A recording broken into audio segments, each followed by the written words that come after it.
tous, merci d'être ici présent pour ce webinaire, le 5e webinaire de Light and Shadows. On peut se présenter rapidement, on va démarrer le temps que les gens nous rejoignent, donner le contexte pour lequel on se rejoint aujourd'hui.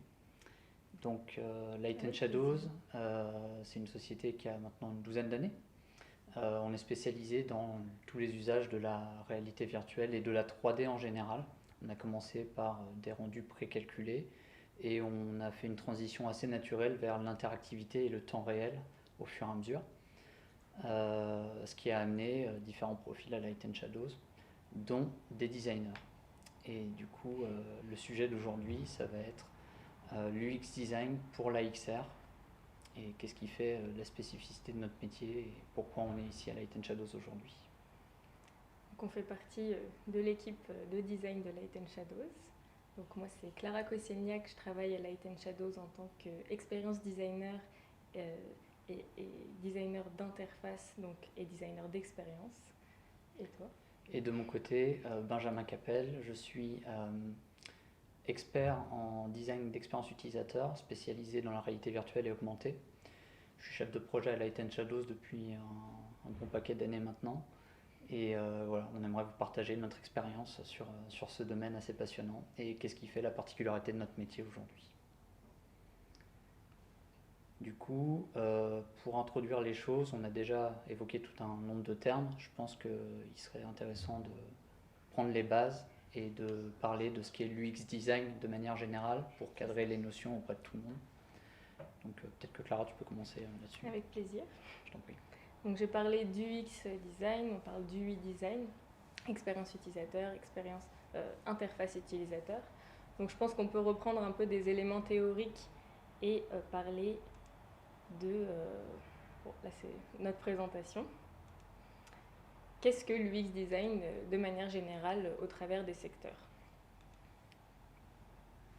Donc tout d'abord, le plus important, c'est que Benjamin et moi sommes un peu le porte-parole de l'utilisateur ou l'utilisatrice. Donc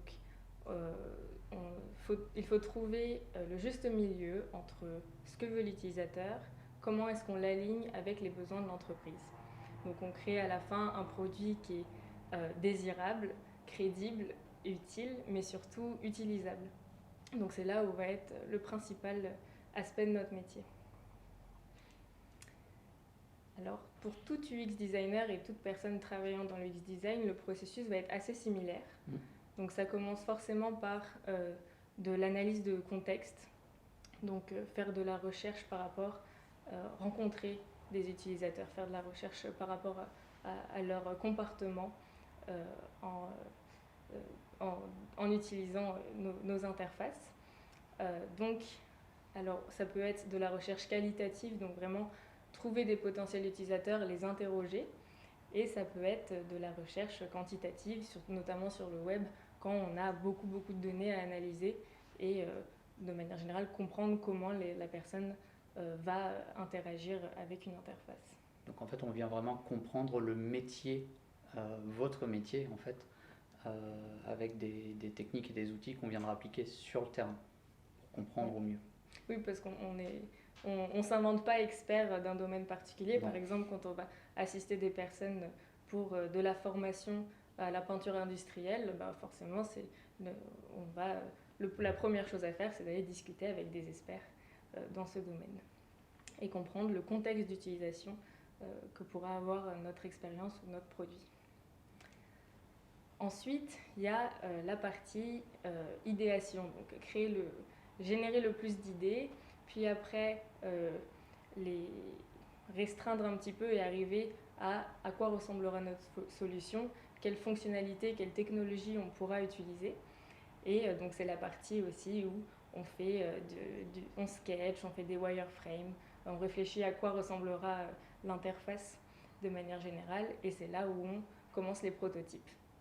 Donc l'important, c'est pas forcément de créer quelque chose le plus visuellement fini dès le début, mais de créer quelque chose d'utilisable.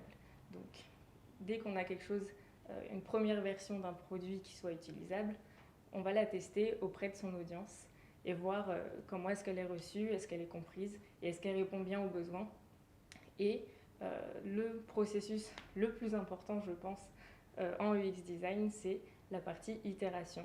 Donc, après avoir mesuré la réception de ce produit et la compréhension de ce produit, on va comprendre pourquoi est-ce qu'il y a pu avoir des soucis, pourquoi est-ce que ça marche, on va itérer des nouvelles versions et on va refaire ce processus plusieurs fois jusqu'à arriver au produit final. Et le but, c'est que les premières boucles de ces itérations nous amènent le maximum de réponses possibles, comme ça on converge rapidement vers une solution utilisable, et que plus on avance dans cette itération, plus on est sur de l'ajustement à façon pour l'utilisateur concerné. Exactement. Donc, ces différentes étapes de processus, c'est pas forcément la même personne qui le fait. Par exemple, Benjamin et moi, on n'a pas la même spécialité dans notre équipe de designers. Je vais vous laisser voir la fin du graphique. Donc, de manière générale, on a 8 designers dans notre équipe à Light & Shadows.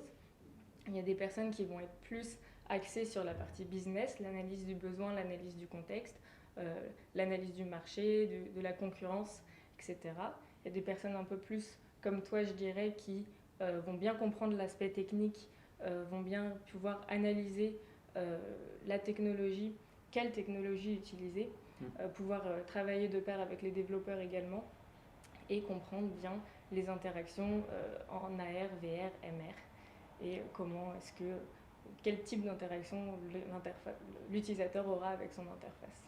Et c'est vrai que du coup, dans ce spectre, on voit très bien que dans une même équipe, on a des profils plutôt techniques, plutôt artistiques.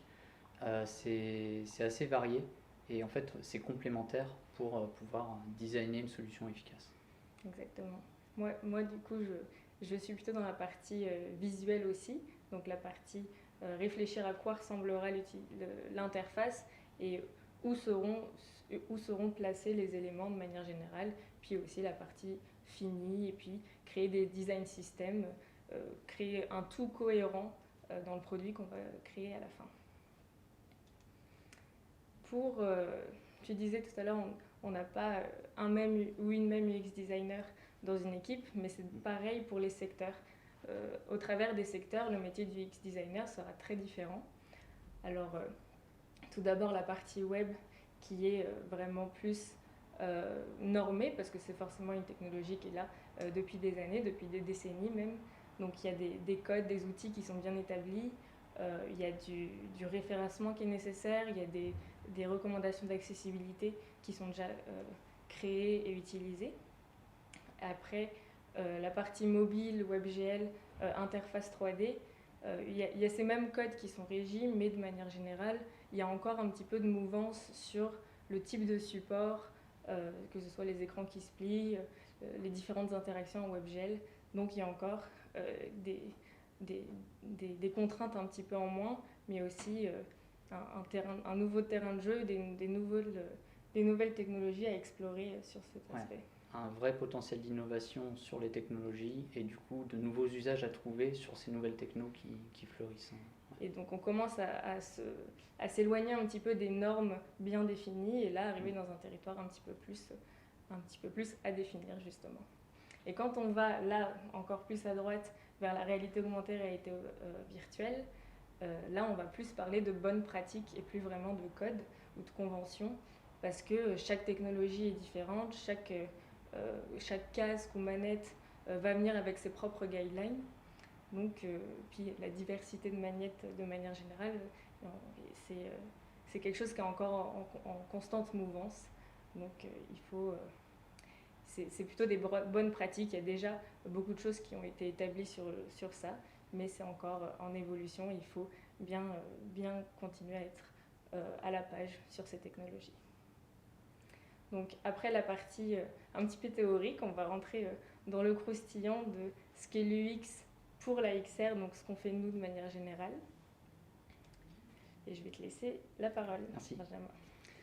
C'est effectivement, comme tu dis, c'est en mouvance, c'est un terrain qui est meuble et qui est apte à l'innovation.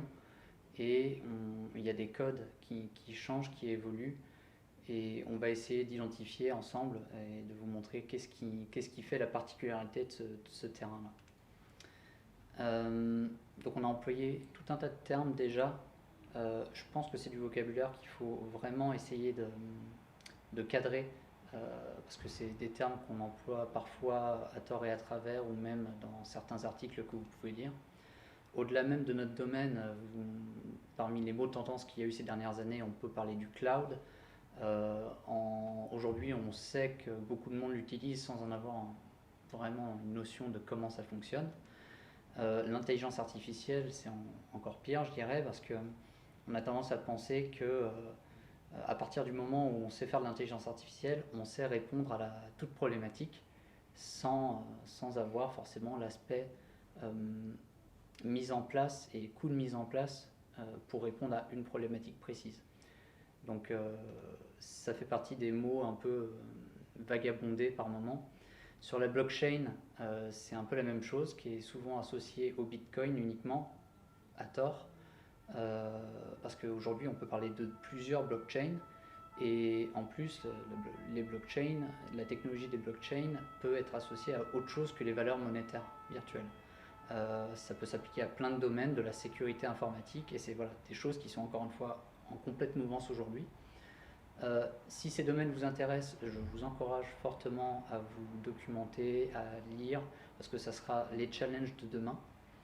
En tout cas, nous, on va vous donner des clés aujourd'hui sur la notion de métaverse, de réalité virtuelle, augmentée et étendue. Ces choses, encore une fois, sont des mots qui sont parfois utilisés un peu à tort et à travers.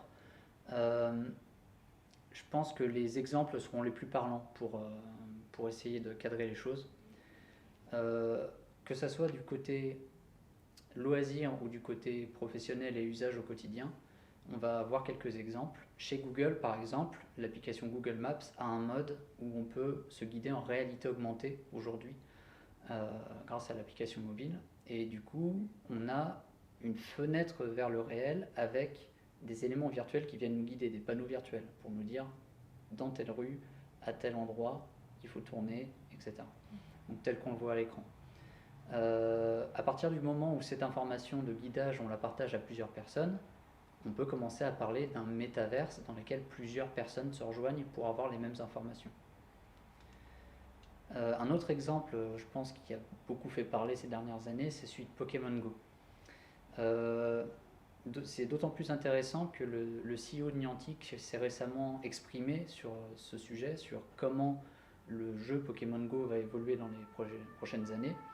Et il a exprimé non seulement un enthousiasme sur la notion de métaverse, mais également une réserve sur les potentielles dérives qu'auront ces technologies-là. En deux mots, on peut jouer actuellement sur son téléphone en voyant un Pokémon. Cette vision du Pokémon n'est pas partagée sur tous les devices qui sont autour. Par contre, on peut envisager l'étape d'après, qui sera, plutôt que de voir et de jouer sur mobile, on aura des devices un peu plus légers, des lunettes de réalité augmentée, qui nous permettront de partager autour d'un même contenu et de voir les mêmes monstres virtuels, par exemple. Sauf que qu'est-ce qui sera discernable entre les contenus virtuels et les contenus réels? Plus on va avancer, plus cette zone sera floue, et ça pose pas que des problèmes techniques, ça pose des problèmes de société, ça pose des problèmes de sécurité. Donc aussi un sujet passionnant, des choses auxquelles il faut faire attention, les limites de ces domaines-là. On en est conscient chez Light & Shadows, et on en est particulièrement conscient dans les avancées dans le monde professionnel. On parle de métaverse quand on parle d'environnement de collaboration de manière générale, que ce soit pour le loisir, comme dans les exemples cités ici, ou pour des environnements de travail. Et par exemple, dans le futur, on peut envisager des réunions Teams dans lesquelles on se voit sous forme d'avatar, sous forme d'hologramme, mais sous forme de communication pseudo-réelle, avec de plus en plus d'indices de réalisme. On a tous vécu ces dernières années au moins une ou deux conférences en VR, justement. Oui, on a été particulièrement affecté par le Covid, et du coup, cette mouvance aussi vers les mondes virtuels et les métaverses prend d'autant plus d'ampleur aujourd'hui, et encore une fois, c'est des domaines dont il faut attraper le wagon aujourd'hui. Donc on parle de réalité virtuelle, de réalité augmentée depuis tout à l'heure. j'aimerais m'arrêter sur la notion de réalité et de réalisme. Ça, c'est quelque chose qui est peut-être important de mettre en perspective. Souvent, quand on pense au réalisme, on pense au photoréalisme, au réalisme visuel.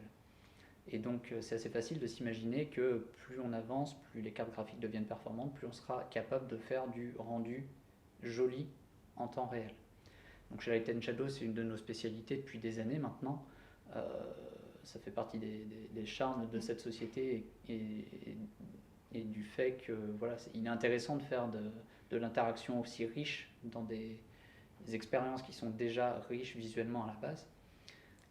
On en parlera un petit peu après, mais pour tout ce qui est présence et immersion, c'est effectivement un point clé. Ouais. Donc ça peut jouer pour un rôle de marketing, sur l'image de gauche, pour vendre des biens en les montrant sous leur meilleur jour, ou par exemple un exemple de formation de pilote où le fait d'avoir du détail sur la modélisation permet de mieux retenir les commandes et les procédures à appliquer dans le cadre du pilotage ou de procédures de maintenance par exemple. Donc ce type de réalisme est capital, mais c'est pas le seul auquel on peut penser. C'est le seul qu'on voit. C'est le seul qu'on voit effectivement dans notre monde, mais on peut parler de réalisme physique également. Le réalisme physique, c'est le fait de vouloir qu'une simulation se comporte comme dans la vie physiquement. Par exemple, si on conçoit un véhicule comme un avion, on a envie de voir l'aérodynamisme de la forme qu'on a créée. Et du coup, dans les phases de design, il peut être très intéressant d'avoir des outils de simulation et de pouvoir visualiser les résultats de ces simulations. Donc c'est ce qu'on voit sur l'image de gauche. On n'a pas besoin d'un aspect réaliste visuellement, on a besoin surtout de visualiser avec une grande précision la donnée qu'on a calculée. Donc ça, c'est un des domaines assez intéressants de l'informatique. Et un autre exemple qu'on peut donner, c'est via une de nos solutions maison, Interact, qui nous permet de mesurer des collisions précises entre des objets complexes et de voir le résultat de ces collisions sous la forme de flèches de force qui sont représentées.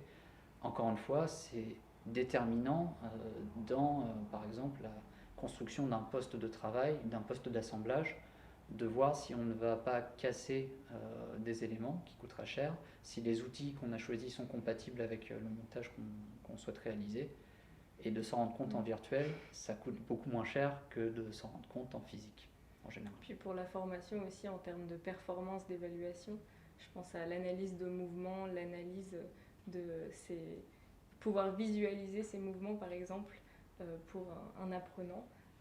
Plutôt que ça, c'est généralement quelque chose que la personne va voir de son œil nu, mais là on peut vraiment analyser et comprendre visuellement les mouvements qui ont été bien faits ou qui n'ont pas été bien faits, ouais. Et avoir un vrai retour. Un retour directement sur les données 3D qui auront été captées et utilisées. Exactement. Encore une fois, usage de la 3D au maximum.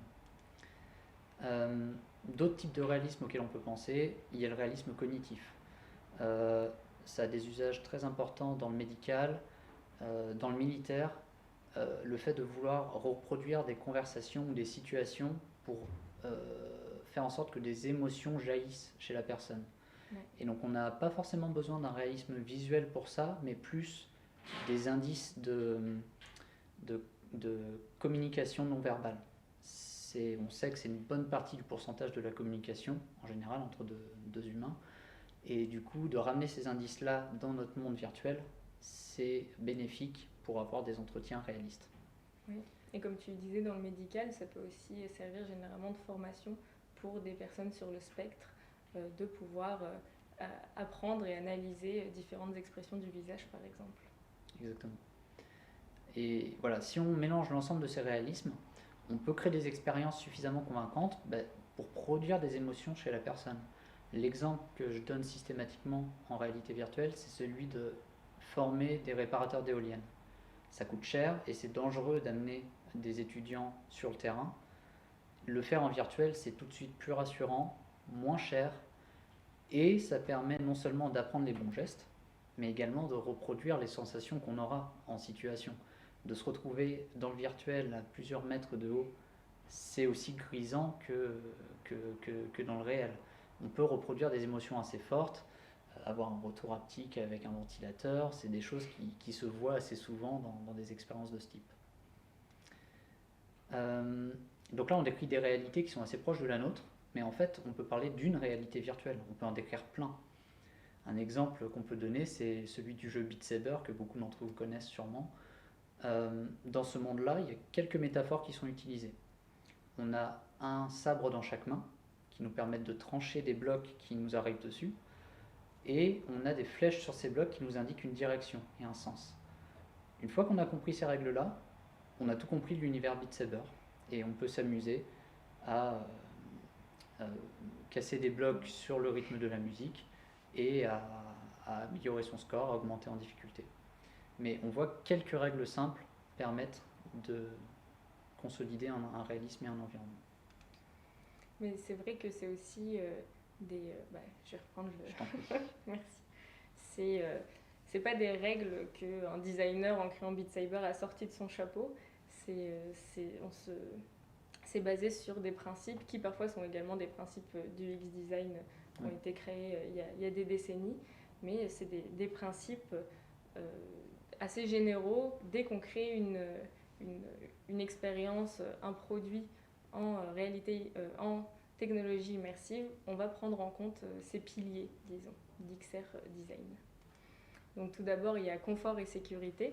Forcément, c'est un des plus importants parce qu'il ne faut jamais oublier qu'on place la personne dans un monde virtuel, mais il y a bien quelque part, parce que surtout en réalité augmentée, où elle a un monde bien réel auquel on doit aussi faire attention. On doit comprendre le contexte dans lequel l'expérience sera utilisée pour s'assurer que ça soit bien sûr confortable, mais aussi fait en toute sécurité. Donc il y a la partie interaction. Donc comme on est dans un monde virtuel, mais pour garder ce sentiment de présence et comprendre ce qui est attendu de nous aussi, pour ne pas se sentir piégé dans un monde virtuel, il y a vraiment beaucoup de manières de créer une expérience très confortable. Et l'interaction est primordiale de pouvoir, par exemple, un bouton, s'assurer que quand on clique sur un bouton, il y a un retour audio, il y a un retour visuel. On comprend que les actions qu'on a faites ont été prises en compte, tout simplement. Ensuite, l'environnement et l'espace. J'aime beaucoup cette partie-là parce que c'est un peu que parfois on est un peu des designers d'intérieur de ce monde intérieur virtuel. Donc ça peut prendre aussi en compte comment sera placé ou agencé le mobilier, s'assurer que des choses sont mises à portée de main ou pas selon les besoins de l'expérience et pouvoir vraiment bien si par exemple c'est de la formation avec des gestes à savoir reproduire à l'identique, de s'assurer que tout est bien fait pour que ce soit les bons gestes qui soient reproduits.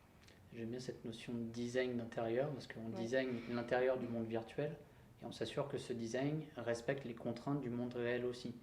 Encore une fois, on crée un métaverse entre ces deux espaces qui doit être cohérent. On a un peu le meilleur des deux côtés, enfin un Exactement. design mixte.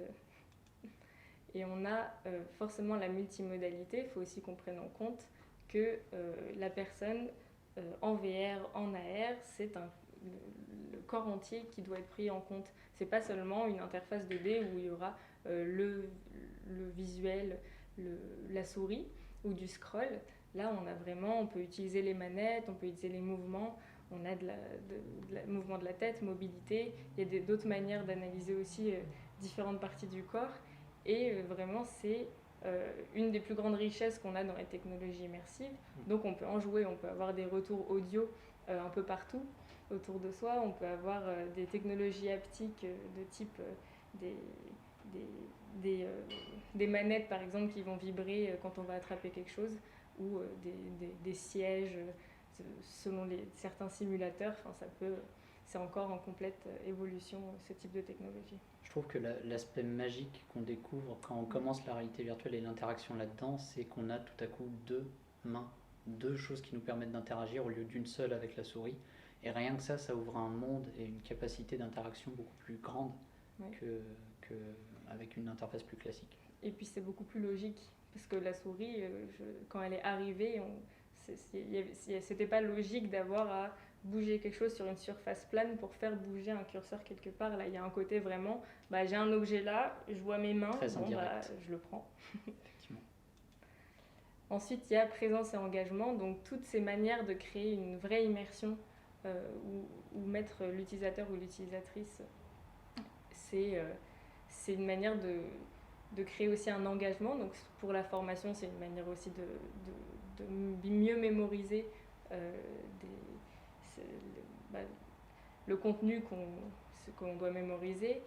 Pour le storytelling, forcément, c'est un énorme pas en avant de pouvoir, par exemple, se mettre à la place de quelqu'un d'autre ou vivre une situation, qu'elle soit réelle ou surréelle, ce qui est encore plus intéressant, et pouvoir la vivre, pouvoir comprendre des complexes, des écosystèmes complexes, par exemple, une visualisation de la donnée de manière générale.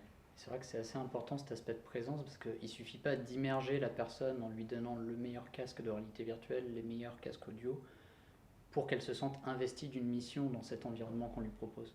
Le sentiment de présence et de storytelling et la gamification, c'est là où ça prend tout son sens pour oublier la technologie. C'est ça. Malgré tout l'aspect. Sur ces tâches. Exactement. Ensuite, les contraintes, on en a déjà un petit peu parlé, le besoin de comprendre les technologies et les contraintes qui viennent avec. Et finalement, l'inclusivité et l'accessibilité qui peuvent aller de pair avec les technologies immersives. C'est sûr que c'est encore en pleine découverte, mais il y a un effort qui est fait. Comme le web a ses recommandations, la checklist, pour être plus accessible, les développeurs, designers en XR travaillent fort à aussi avoir un même type de recommandations. Et ça peut être des choses assez simples. Par exemple, dans une expérience qu'on a faite, une expérience qui se fait debout, on donne aussi la possibilité de la faire assise, par exemple. Ou pour une action à faire, donner différentes manières de la faire. Et donner différents, on parlait tout à l'heure de feedback, donner un feedback visuel, comprendre que ça a été fait, donner un feedback audio, si jamais on n'a pas le visuel, etc. Et donc là, c'est la partie croustillante des différents super pouvoirs. On peut créer des interactions réelles, mais on peut aussi s'amuser à créer des interactions qui ne le sont pas, mais qui ne sont pas moins logiques et très intuitives. C'est vrai, et derrière ce terme un peu aguicheur de super pouvoir, c'est un terme que j'aime bien utiliser, mais c'est en fait créer une réalité avec des règles que l'utilisateur va accepter. Et dans cette réalité, on pourrait par exemple contrôler le temps, ou devenir minuscule ou très grand pour pouvoir observer le microscopique ou le macroscopique. On pourrait observer l'invisible, tel qu'on l'a vu, des phénomènes physiques, ou des métadonnées sur des objets complexes, avoir des choses qui normalement se trouvent dans un manuel, déportées, donc encore une fois indirectes. Avoir des coupes virtuelles, ou un éclaté d'un objet complexe pour pouvoir en comprendre les méandres et le fonctionnement. Avoir un téléporteur pour pouvoir se déplacer instantanément sur de longues distances. C'est quelque chose qui est très utilisé en réalité virtuelle, ce mode de déplacement. Mais d'ailleurs, je suis très sujette au motion sickness, donc le fait de sentir un peu malade dans les mouvements en VR. Et si j'ai pas cette téléportation, je vais être obligée de marcher, faire des mouvements pour me déplacer en fermant les yeux, parce que sinon je pourrais pas continuer cette application. À ce point-là. C'est vraiment le côté... oui, c'est ça, le cerveau est tellement persuadé qu'il est dans cette expérience que d'avoir un mouvement, ça peut créer un malaise, mais c'est quelque chose qui est, bien sûr, dès qu'on comprend le besoin, enfin dès qu'on comprend pourquoi est-ce que ça arrive, c'est quelque chose, on verra après, dans les bonnes pratiques, ça se résout facilement. C'est vrai que c'est des choses qui sont assez liées au mal des transports, par exemple. Oui. Oui, les sujets. Oui, beaucoup. Ok. Et c'est des choses qu'on peut traiter de cette manière en réalité virtuelle. Donc on peut se déplacer sur de longues distances instantanément, ou on peut se déplacer dans d'autres espaces virtuels aussi, tout autre, avec d'autres règles. Parmi ces règles qui sont contraignantes, il y a la gravité. Alors c'est bien pratique quand on est sur Terre en tant qu'humain, mais quand il s'agit de ranger des objets ou des outils, on est contraint de les mettre soit sur des tables, soit par terre. On pourrait se dire qu'une des règles, c'est que nos outils restent en l'air là où on les pose et on peut les récupérer une fois qu'on en a à nouveau besoin. Ça peut être pratique. Comme la vidéo de l'astronaute assez récente qui revient sur Terre et qui a un stylo, qui discute, qui fait tomber ce stylo et qui se tourne, et quand il revient, il se dit il est passé où mon stylo, il regarde en haut à la recherche. Donc, comme ça, son cerveau est tellement habitué à ça que... Comme quoi, comme quoi le cerveau s'habitue vite à ces nouvelles règles, et c'est ce qui fait que la réalité virtuelle fonctionne très très bien, justement. On n'est pas obligé de forcément reproduire le physique pour que ça soit efficace. Non. Et du coup, un des derniers super pouvoirs qu'on peut vous évoquer, c'est le sac de Mary Poppins. On peut tout à fait dans le virtuel dire qu'on n'a pas d'encombrement des choses qu'on manipule, ni de poids, ni d'espace. Donc on peut avoir un sac, un inventaire, un menu avec un ensemble infini de choses à mettre à l'intérieur. Donc ça, c'est un ensemble de choses, de super pouvoirs qui sont très agréables, mais utilisés à mauvais escient, ça peut être dangereux. La première chose que vous rencontrerez, et vous trouverez plein de vidéos de ce type sur internet, c'est de mettre en danger votre utilisateur et qu'il puisse se blesser avec votre matériel. Ça, c'est les conséquences d'un mauvais design d'expérience utilisateur, clairement. Si vous ne prévoyez pas l'espace physique et réel pour que votre utilisateur soit en sécurité, c'est ce que ça peut donner. Évidemment, Light & Shadows en est conscient, d'autant plus dans le milieu professionnel, on a souvent des normes à respecter, donc on fait attention à cet aspect-là. En un peu moins grave, mais en gênant quand même, on en parlait, le motion sickness, c'est un peu la même sensation qu'on peut avoir en mal des transports, sur un bateau. C'est lié à notre cerveau et notre oreille interne qui reçoit des signaux un peu différents de ce qu'on voit et à ce qu'on ressent. Il y a des moyens de remédier à ça. Si vous êtes sujet à ça, c'est des choses qui bizarrement peuvent se travailler. Les gens ne sont pas forcément au courant. Comme le vertige. Mais c'est pas quelque chose d'immuable. Donc si vous avez eu une première mauvaise expérience de cinéma 3D par exemple, ne laissez pas tomber, c'était probablement que le contenu n'était pas adapté. Parmi les autres conséquences d'un mauvais design, il y a l'inconfort ou la perte d'informations qui sont liées aux interfaces plus classiques. Vous êtes tous sur vos écrans à nous regarder. S'il se passe quelque chose sur votre appareil, vous avez une notification qui apparaît sur votre écran, vous la voyez. Si on design dans un espace virtuel, l'espace virtuel il est potentiellement tout autour de nous, et potentiellement on peut placer de l'information à un endroit qui n'est pas visible. Donc ça, c'est la potentielle perte d'information qu'on souhaite éviter la plupart du temps. Et dernière chose, non-compréhension de certains phénomènes par manque de métaphores que l'utilisateur comprendra. Soit culture différente, soit la métaphore n'est pas assez bien exposée ou exploitée. Du coup, pour résoudre ces petits bobos potentiels des expériences mal designées, on a un certain nombre de good practices qui ont vu le jour ces dernières années, et on va vous en exposer quelques-unes pour vous donner les problématiques qu'on a au quotidien en tant que designer. Oui. C'est ce que tu disais par rapport par exemple sur le côté inconfort, c'est des choses qui sont déjà établies par rapport à certaines technologies. Chaque technologie a parfois des réglages un peu différents, mais on a déjà en tête des zones d'interaction ou des zones de lisibilité. Où est-ce qu'on va placer l'information de sorte à ce qu'elle soit la mieux comprise, le mieux lue. Et de manière générale, le fait d'avoir une quand on design, on a une interface. C'est vrai qu'on a envie de mettre des choses sur l'interface directement en face de l'utilisateur. Et il faut aussi se rappeler que les objets, on les met autour de la personne, mais si on fait suivre une interface, on la fait suivre le regard de l'utilisateur, là, ça peut parfois avoir un petit effet mèche dans les yeux, l'interface me suit. Donc c'est des choses c'est une bonne pratique connue qui est le motion lag, qui permet de résoudre ça assez facilement. Et il y a la partie vitesse aussi qui est forcément très liée au motion sickness. Et c'est ce qui est le plus compliqué pour l'oreille interne, c'est les mouvements de freinage ou d'accélération qui n'ont pas été ordonnés par des gestes que la personne a pu faire. Donc je ne fais rien et tout d'un coup j'avance. Donc c'est ce type de bonne pratique à garder en tête, de toujours faire que un mouvement a été instauré par l'utilisateur. Pareil pour la partie locomotion qui est toutes les manières de se déplacer en VR et en AR, de donner des manières différentes ou non selon le besoin de l'expérience et de l'utilisateur. Alors il y a ensuite les bonnes pratiques plutôt par rapport aux interactions en tant que telles et aux manettes, à la reconnaissance de manettes, reconnaissance de mains. Donc c'est bien sûr en constante évolution, mais il y a aussi des conventions par rapport aux boutons par exemple qui essayent de se faire quand on téléporte, c'est généralement toujours avec le même bouton, ou quand on attrape un objet également. Donc là c'est comme le rayon pour attraper des objets. Il y a des choses qui ne sont pas forcément réalistes, ça peut être surréel, mais c'est très logique et c'est une pratique qui se fait dans beaucoup d'applications, d'avoir un rayon pour attraper un objet. C'est vrai que ça fait partie un peu des super pouvoirs. On peut interagir de manière directe avec les objets qui nous entourent ou de manière plus indirecte avec une distance. C'est là où l'agencement d'un monde virtuel est encore plus important parce qu'on agence ce qu'on a à portée de main, on agence aussi ce qui peut être dans le fond de l'expérience.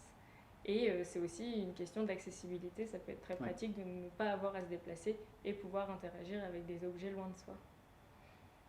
Et ensuite, il y a plutôt la partie UI, donc interface utilisateur. Et là, donc, on se rappelle qu'on est une technologie où on peut se permettre de reproduire des choses un peu plus de l'ordre du réel. Donc, on n'est pas obligé d'avoir à mettre des boutons 2D d'interface, même si ça peut très bien marcher selon les expériences. Mais on peut aussi recréer vraiment des boutons, de ce qu'on appelle des diegetic UI. C'est vraiment du UI qui va ressembler à des choses qui existent dans le réel. Donc c'est un peu le côté, la meilleure interface, c'est celle qu'on ne voit pas, et c'est ce qui va créer le plus d'immersion, disons. À partir du moment où on oublie la techno, c'est qu'on a réussi notre pari. C'est ça. Ouais. Ensuite, il y a des choses aussi qui inconsciemment sont logiques. J'ai un menu dans les mains que je peux déplacer. Si je le jette, il va disparaître. Ou alors j'ai un objet et dans ce monde, donc par exemple Alix l'a très bien fait, Half-Life, le jeu sorti récemment, il a très bien fait d'avoir un sac à dos, j'ai un objet, quand je mets mon objet au-dessus de mon épaule, cet objet va se mettre automatiquement dans mon sac à dos. Et pareil pour le UI porté, donc ce qui est des wearables, de jouer avec ça, un peu comme le côté super-héros, jouer avec ça aussi dans des applications. Ça peut être par exemple une manière d'éviter d'avoir un menu burger qui nous suit partout ou menu options qui nous suit si par exemple dans une expérience on veut changer de langue. Et on peut simplement se dire je n'ai aucune interface, mais quand je soulève ma main sur mon bracelet, je peux avoir cette option ces différentes options à changer. Et pour finir, dans les bonnes pratiques, comme dans le web ou comme dans d'autres technologies, l'important, c'est pas forcément d'avoir une interaction ou des mécaniques qui se comprennent instantanément. L'important, c'est qu'elles soient comprises. Donc ça peut prendre un tutoriel, comme dans un jeu vidéo, de plusieurs étapes pour comprendre comment faire cette interaction. Comme tu disais, le cerveau comprend très vite. Donc de donner un petit peu les règles du jeu avant de pouvoir interagir dans ce monde virtuel. On le voit également dans beaucoup d'applications mobiles où à la première ouverture, on a des tutoriels en quelques clics qui nous indiquent où sont les éléments principaux. Oui. Une fois qu'on a compris ça, on peut passer au vif du sujet. C'est ça. Un peu comme le trombone, mais... Donc pour conclure, nous, on est le juste milieu entre ce que veut l'utilisateur, comment est-ce qu'on l'applique et comment est-ce on s'aligne avec les objectifs stratégiques de l'entreprise, mais surtout comment est-ce qu'on fait marcher ça et comment est-ce qu'on utilise tout le potentiel des technologies XR. Donc je pense qu'on peut, après avoir donné de la théorie, des exemples plus pratiques, parler d'un cas d'usage qu'on a fait à Light & Shadows. Oui, je pense qu'on va conclure la présentation là-dessus. Les cas d'usage de ce qu'on fait dans notre quotidien, dites-vous que ça peut s'appliquer à beaucoup de domaines. Et si vous vous posez la question dans quelle mesure la réalité virtuelle, la réalité augmentée peuvent m'aider dans mon métier et dans mon industrie, écrivez-le sur le chat. Il est probable qu'on trouve une solution ou un angle d'attaque pour répondre à vos problématiques. Donc dans plein d'industries, combiné avec plein d'usages potentiels, on est forcé de trouver une solution potentielle où la 3D ou la réalité mixte peut vous aider. Un des exemples phares qu'on a à Light & Shadows, c'est celui des cartes configurateurs.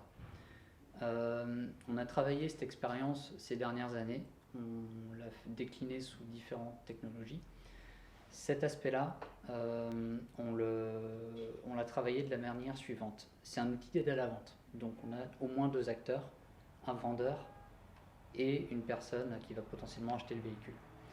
Ce potentiel client, on va l'immerger dans l'espace avec le véhicule, soit à l'extérieur, soit assis à l'intérieur.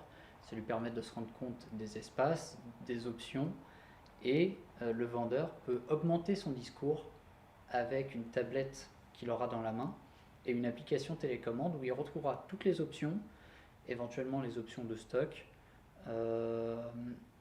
et il pourra en temps réel changer la configuration dans laquelle se trouve le client potentiel. Donc ça apporte une richesse au niveau du discours assez colossale, et en plus le vendeur peut se servir de cette application comme une anti-sèche, c'est-à-dire que souvent les données techniques véhicules, il ne les a pas en tête parce qu'il vend des tonnes de véhicules. Le fait de pouvoir les retrouver en 2 clics dans l'application, c'est quand même un gain monumental. Oui, et puis il y a l'aspect, comme tu dis, il peut choisir l'information qui monte selon la cible qu'il a en face de lui. Donc c'est une manière de donner beaucoup d'informations, mais de synthétiser aussi, de pouvoir par exemple voir des maquettes ou voir l'objet dans sa taille réelle, d'en comprendre le fonctionnement également, et d'avoir une vision globale de systèmes parfois complexes. Ouais. L'objectif est vraiment d'aider à la communication, donc le temps réel fait parfaitement sens dans ce cas-là, plutôt que d'avoir des PowerPoint ou des manuels rigides dans lesquels il faut fouiller l'information dont on a besoin. Ces configurateurs, on les a déclinés pour l'automobile, pour l'aéronautique, pour la vente de meubles. On a différents secteurs qui peuvent profiter de ce type de solution. Et en restant dans le même cas d'usage avec des technologies légèrement différentes, on peut également avoir des configurateurs sur mobile. On a une scénographie qui est un peu similaire, on a une personne qui vend et une personne qui est là pour acheter. Dans ce cas-là, on partage l'information autour d'une tablette, et la réalité augmentée peut apporter une notion d'encombrement. Ça a une valeur colossale pour un professionnel d'estimer si son prochain véhicule utilitaire va tenir sur sa place de parking, et de projeter le contenu en réalité augmentée et de se rendre compte des espaces, des ouvertures de portes en un clin d'œil. C'est un bénéfice énorme, et c'est vraiment quelque chose qui en quelques secondes peut convaincre pour une vente. Donc encore une fois, les anti-sèches, on les retrouve sous forme soit de points d'intérêt qu'on peut mettre sur la maquette, comme ça on les trouve à l'endroit où ils font sens, ou alors de visualisation de quel est l'encombrement et le nombre de paquets que je peux mettre dans mon véhicule utilitaire. Donc vraiment, ce support est très riche pour les 2 types de publics. Mais voilà, on a fait un focus sur un produit Light & Shadows autour de l'aide à la vente, mais dites-vous qu'on l'a décliné pour la formation, pour le design, et qu'il y a d'autres usages potentiels de ces technologies-là. Donc on serait ravis d'en parler avec vous. Je pense qu'on peut arriver à la phase de questions, s'il y a quelques questions qui nous ont été remontées. Question d'Aurore. Avez-vous des assets à recommander pour le UI ? Des assets à recommander ? La première question qui me vient, c'est dans quel moteur, dans le sens où, voilà, alors les moteurs clés qu'on utilise à Light & Shadows, il y en a 2, je dirais il y a Unity et Unreal Engine. Sur Unity, alors je ne sais pas si on a un asset à recommander. Là, en fait, les questions se déroulent malheureusement, c'est pour quel usage, dans quel contexte. Il n'y aura pas forcément une réponse tout indiquée qui répondra à tous les usages. C'est impossible de trouver ça. Il y a quand même des banques de UI qu'on peut retrouver sur le Unity Asset Store gratuitement. Si c'est pour du prototyping, ça peut être très rapide. En tout cas, c'est sûr qu'il y a des exemples, que ce soit de contenu 2D pour des interfaces classiques ou de contenu de UI, quand on parlait de UI diégétique, ça se trouve assez facilement sur l'Asset Store. Je pense que si vous avez besoin de détails, on peut éventuellement en discuter par la suite. D'ailleurs, on a une équipe d'infographistes. Tu parlais tout à l'heure de notre expertise en photoréaliste, mais on a aussi, comme le fonds qui a été créé pour ce webinaire, on a des experts qui créent des assets pour nous, pour nos projets. Donc, n'hésitez pas à aller regarder nos projets, mais également on peut aussi sur la conversation du chat ou peut-être dans un mail après coup donner des exemples de UI assez concrets. Est-ce qu'il y a d'autres questions peut-être ? Est-ce qu'on a éventuellement une autre question ? Pas d'autres questions. Si elles vous viennent plus tard, n'hésitez pas à nous écrire, soit à nos contacts, soit à contact@ls-ver.com. On va vous mettre cette adresse sur le chat. Donc si vous avez d'autres questions par la suite, n'hésitez pas à revenir vers nous, elles nous seront redirigées. Et n'hésitez pas à nous envoyer pareil un email, même dans 6 mois, nous ajouter sur LinkedIn et nous poser ce type de questions. Ce sera avec plaisir. Et si vous avez un sujet qui vous a intéressé dans ce qu'on vous a présenté et que vous voulez peut-être en savoir plus, on pourra éventuellement renouveler la formule sur un peu plus en détail. Donc voilà. On sera ravis de répondre à toutes vos demandes et de voir tous vos retours. Merci beaucoup Merci à d'avoir tous. suivi ce webinaire. Et à très bientôt à Light & Shadows.